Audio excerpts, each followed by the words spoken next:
Jamal Niaz here with Mike Grundy. Your son just won in dominant fashion. Very proud father indeed, right? Always, yeah. I'm always proud of him. You know, he's finished school and he's lived the life of a fighter straight away from living school, pretty much. You know what I mean? He's gone full time. I mean, he did a year in college and then he went full time, pretty much fighting with us in Liverpool. So, you know, I'm proud of him just for doing that and you know, looking to reach his goals early in life.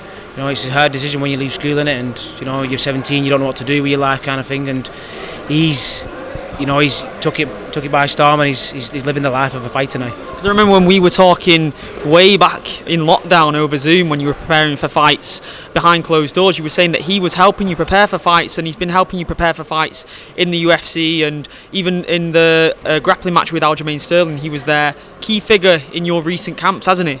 Yeah, well, I mean, obviously my career is, you know, like kind of the start of Jack's career. Everything I do wrong or everything I've done right, I make sure I pass it on to Jack, and that's why I kind of take him everywhere with me. So I took him to, you know, Polaris the other week, and I went against Aljamain Sterling, and he coming out corner me.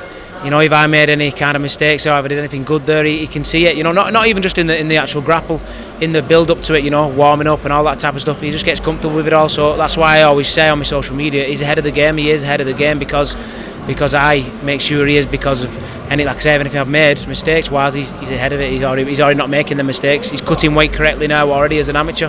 He's not making mistakes now because I've made them all. Well, I was going to say, how would you compare his skill set and mindset at his age to where you were at his age? His leaps and bounds above me, do you know what I mean? Really? From when I was 18-year-old. I was 18 years old, only a wrestler, but there's one thing I can say. Is anyone want to be better than you? It's your son, and he is 100% going to be better than me, and he's going to go further than me, and I believe he's going to be the UFC champion one day. 100%. You saw that same dominating style that you love to implement. We saw that in there from Jack. And we mentioned the Aljamain Sterling grappling match at Polaris. What was that like? Because that was like a last minute addition for you. It was meant to be in Nathaniel Wood. You got the call, was it a week or so before? What did you make of it? It was like 12 days before I found out about going against Aljo. But yeah, obviously you got to take them opportunities. I mean, I was training, but I wasn't training like ready to fight or anything, or ready to grapple. So I stepped it up on the last. As soon as I found out, obviously I stepped it up a little bit. I had to lose about 20 pounds or so, which is fine because I've wrestled my whole career and I've always lost weight and stuff. So I'm straight back on it. You know, I was fine with that. Coming against Aljo, I don't see him above me. Never see him above me. I don't see anyone above me, to be honest. Whoever I compete against, whether it's wherever it is or whoever it's against. I know he's a world champion in the UFC and stuff, or he's been that. I never put him on a pedestal whatsoever. I went in that grapple as if I was going to win it. And to be honest, I'm never like this, but I actually do generally think I won. It was obviously more stand up with a lot of snap downs, a lot of hand fighting and stuff like that. But the way they scored in Polaris, it was more like they scored in 3 rounds. Even though it's 1 10-minute round, they scored in 3 rounds. So it's like 3 20 seconds and then 6 40, and then the last round. So they scored in rounds. So up till 7 minutes or so, I'd say I was dominant with the tie ups and the snap downs. And then the last round, he tried to guillotine. So they kind of must have. I'm presuming they give it on that. But I feel I kind of won that. So the good thing is, you know, to take away from that is that I know I'm up there with the best in the world. 100%. And do you think that you'll get a rematch at some point in Polaris? Yeah, we've been having a bit of joke around, and we've been saying, you know, on social media and stuff that we'd like a rematch. He said he'd like a rematch. I said I'd like a rematch. Okay. He reckons he said he didn't come in 100%, which I could see on his social media. You know what, he's in Bali drinking and whatever, and he was drinking days before and stuff. So he probably wasn't 100%, but I wasn't 100% either. So yeah, it'd be nice to get that match again, and we can both put on a bit of a show that this time. I mean, it was nice to get a bit of wrestling, but you know, we want to go to the ground. We want to try and see a submission and stuff. I mean, who knows? Even if it don't go, if we did it again and you know there was 3 minutes in and there was no takedown, I might even pull guard. And we all want to see you back in the cage, man. I know that you've been saying to the media that PFL might be on the cards. Where you at with that? Yeah, so I mean, I've spoke to Dan a few times.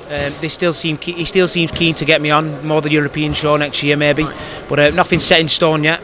We're still kind of talking, but I'm hoping that does come off. You know, my goal is to, you know, go into PFL and maybe do the European and then get to the global and then go in the global and then, you know, walk off into the sunset and with $1 million hopefully. But I mean, me personally, I feel that the amount I ever put into this sport and the amount I still put back into this sport. I've got my own gym and I coach umpteen kids. You know what I mean? I coach so many kids wrestling and MMA. put so much back in. I feel that I deserve to finish and retire in a big show, and PFL's a big show. So I am hoping for that. I'm quite a stubborn guy, and that's the one I want, and I'm pushing for it.